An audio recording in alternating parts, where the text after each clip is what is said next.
My dear student and friends, इसके पहले मैंने आप लोगों को मफाइलुन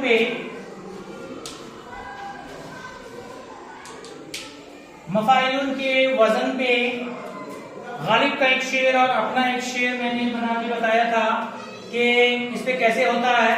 लेकिन मैंने कहा था हिंदी वाले भी इसको सीखेंगे। अक्सर लोग कविता में कोई छोटा लाइन बड़ा लाइन दे देते हैं, समझते हैं कि आजाद शायरी है, कविता बन गई।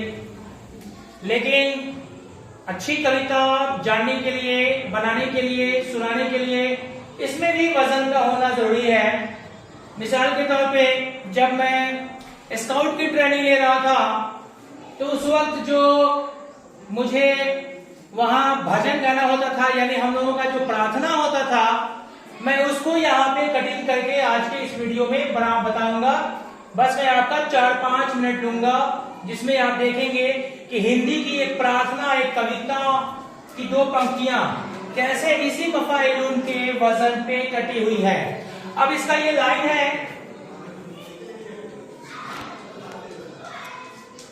दया कर दान भक्ति का हमें परमात्मा देना। और दूसरा लाइन है, दया करना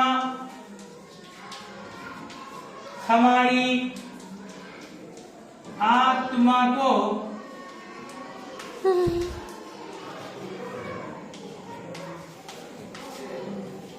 शुद्धता देना। अब मैं मफाइलुन के वजन पे इसकी कटिंग करके आपको दिखाता हूं कि ये इस पे कैसे कटिंग है। इसको कैसे, अगर मफाइलुन को मान लेते हैं कि अगर 3 किलो का है तो हर एक टुकड़ा 3 किलो कैसे बनेगा। मोफा यानी 1 और 2, इलुन 2 और 2, एक अक्षर, 2 अक्षर, 2 अक्षर, 2 अक्षर, कुल देखा जाए 2 1 3, 2 5 और 2 7, 7 अक्षर पे एक साली बहर में कंप्लीट फुल वजन के साथ कैसे ये कटिंग है, इसी को मैं आपको दिखाने जा रहा हूं। दया कर दा, ये यहां से कट हो जाएगा। अब इसे कैसे से कट किया गया, मोफा दया कर ई दा लुन। उसके बाद फिर आगे बढ़ते हैं, न भक्ति, न भक्त, न मो भक्त फा, न भक्त मफा टी का ई लुन, यहां से यहां तक एक कटिंग है। फिर आगे बढ़ते हैं, मफा के वजन पे हमें, इलुन के वजन पे परमा, यहां पे एक कटिंग है।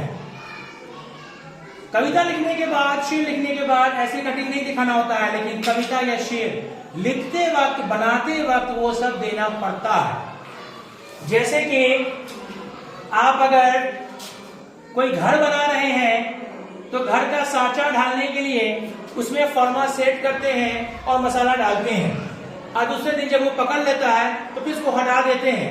या जैसे छत की ढलाई करते हैं तो उसपे आप तख्ता लकड़ी को सेट कर देते हैं और 20-22 दिन के लिए उस पर मसाला डाल के छोड़ देते हैं, जब वो पकड़ लेता है उसको हटा देते हैं। उसी तरह से यहाँ ये हमने फॉर्मा सेट कर दिया, जब ये लिखा जाएगा, वजन पे तौला जाएगा, सेट कर जाएगा, तो इसको हटा देंगे। मतलब ये हटेगा तो नहीं, पेन से आपने लिखा है, अलग बिल फेयर करेंगे। तो ये कच्चा काम है।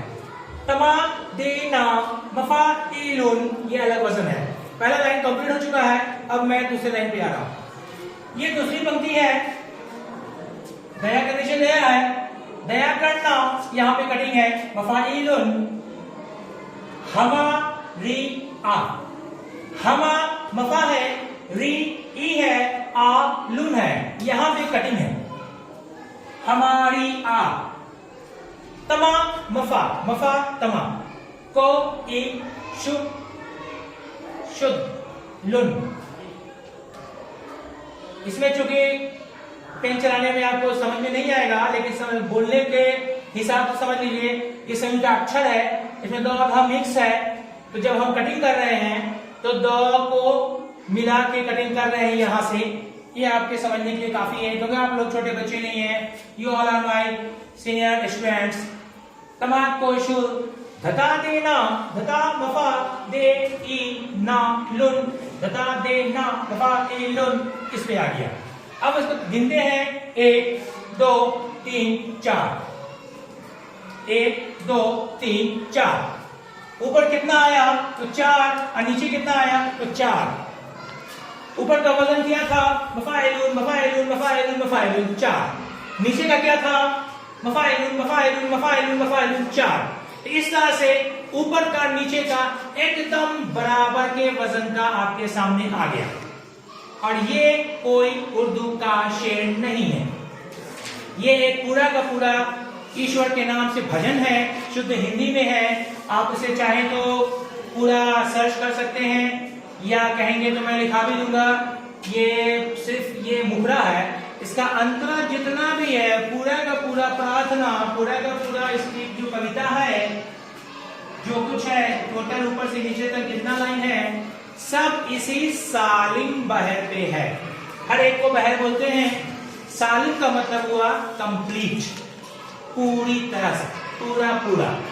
तो पूरी कविता ही सालिम बहर पे है, पूरा प्रार्थना ही सालिम बहर पे है। इस तरह से हमने आपको मफाइलुन का ये दिखा दिया इस प्रार्थना को। इसे हम लोग इस तरह से गाते थे कि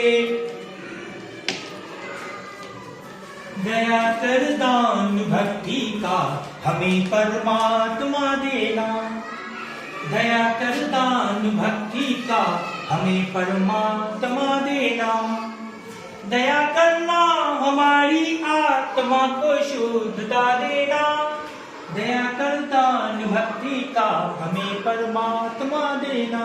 आगे आप बहुत सारे लाइन है, प्रभु हमारी ध्यान में आओ, प्रभु हमारी आंखों में बस जाओ, बहुत सारी लाइन है, लेकिन यहाँ पे भी मैं पूरा नहीं सुनाऊंगा।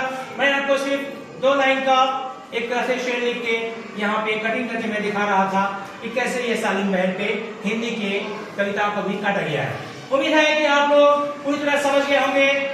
Any problem? नो? ओके, समझ गए ना? Yes. Okay, thank you, bye, goodbye, फिर मिलेंगे।